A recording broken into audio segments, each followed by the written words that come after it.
Hello students, this is Mr. Bostrom. We have successfully just about completed our first full week of online learning, so congratulations. So today, I know you guys have covered floral ID and the history of floral design. So today I'm going to talk to you about some different flowers that I've noticed blooming around central Connecticut. We're only going to cover a couple, so this will be our virtual field trip for the day. So be sure to look for a Google quiz to go along with this video. And if there are any questions with how your ICEV or any other type of modules you're doing with school work, feel free to email me. I'm always checking, so any questions, email me, and we'll go from there. But today we're going to go on a little field trip, look at some different flowers and shrubs that might be blooming around central Connecticut.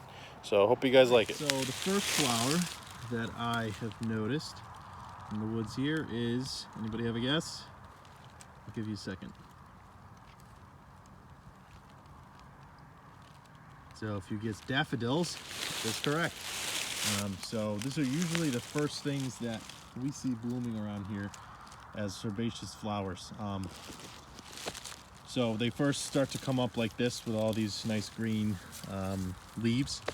And then once the leaves have come up, you can see these flowers are just about to bloom. This one's pretty much in full bloom, beautiful yellow color. This one probably just came out this morning. It's starting to open up.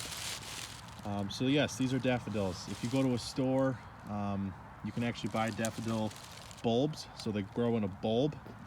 So let me show you.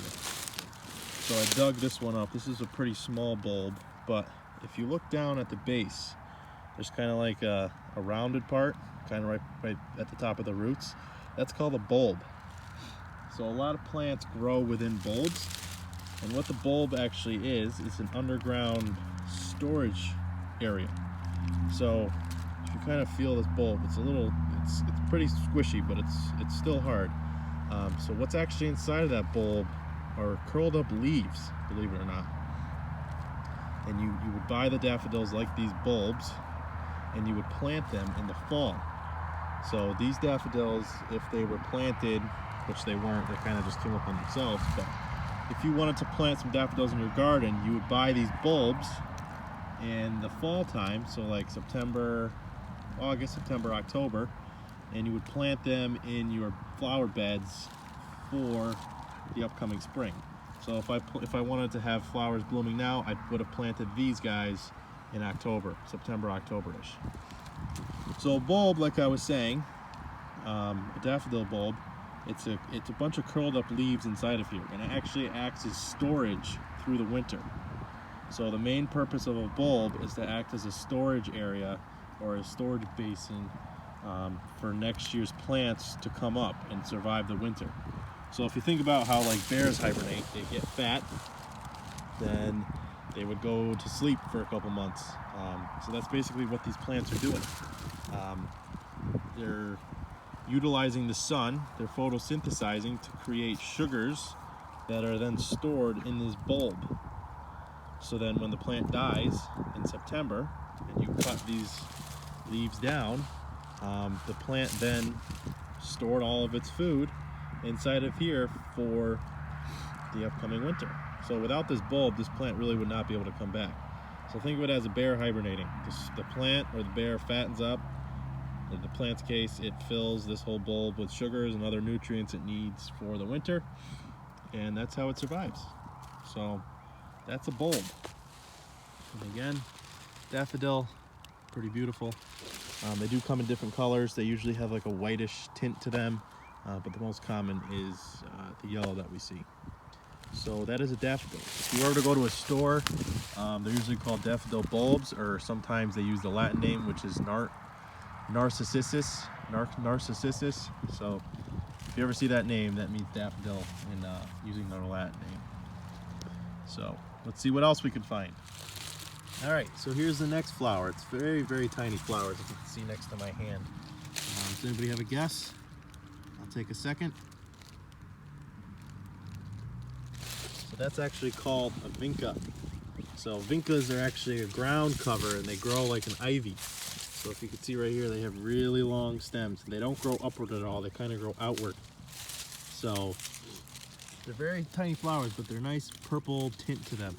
You can see there's a couple of them starting to bloom. But like I was saying, they don't grow upright like a daffodil or like a shrub. Instead, they're more of a viney structure, so they're a ground cover. So a lot of people will plant this vinca in areas where they don't like to maintain something. So a lot of people will plant this on a hillside because it'll actually kind of take over a whole hill and act as like a dense mat to protect the hill, keep it stable, and that's mostly what people use it for. So again, this is called vinca, and it doesn't grow upright, but still has a lot of nice, pretty little purple flowers. Found some more daffodils blooming. Forsythia. So this has beautiful yellow flowers. This isn't really it's more of a shrub than it is like a nice herbaceous plant. But as you can see, it has these beautiful yellow flowers. And this plant is known to be one of the first flowers to bloom come springtime. So as you can see, this one's in full bloom, bright golden yellow flowers, and it's a beautiful shrub once you trim it up nicely. But in Connecticut, these are some of the first flowers to bloom. So as you're driving about, you might see a lot of these. These are called forsythias, and they are a shrub, more of a woody type, but they have beautiful, beautiful colors. So you'll notice them a lot this time of year. Another shrub that is just starting to flower are these PJM rhododendrons. So some are just starting to flower now. They have these nice purple pinkish flowers. So those have just come out. These buds are just starting, so it looks like they're probably going to flower in the next couple days. But these are very nice plants. They have these nice dark green leaves that stay on all year long, and then in the springtime they have these long-lasting flowers that kind of flower for a month or two. So they're nice shrubs. As you can see, they kind of get a little big if you don't maintain them. But again, this is called a PJM rhododendron. If you can trim them up very nicely into whatever shape you might like. But again, those are very common shrubs to start flowering now. So these are used pretty often in the landscape around Connecticut because they do so well here. So again, PJM rhododendron. Another very early common flower in Connecticut is a crocus, which you can see right here. But it appears that something ate the flowers off. This morning when I found these, there were still flowers, but when I came back later this afternoon, apparently something has eaten them. So the crocus are very low growing plants. They usually have a purple flower, very dark purple flower. So I'm sure you guys have seen these before. If you want, you can Google it. It's called a crocus. And again, I'm sorry, but something looks like something ate them. Now in central Connecticut, it's still early. It's still April 1st, end of March. So we don't have too much blooming, but we do have enough to add some color into the landscape. But in the coming weeks, be sure to look outside. You'll see a lot of shrubs, trees, flowers popping up. So hopefully once a week I'll go through. I'll find some flowers in the woods, in the landscape that I think are important to know, and we'll talk about them. So keep an eye out as you're driving around, going for a walk in your neighborhood, on some of the different shrubs and flowers that we talked about today. All right, talk to you later, guys.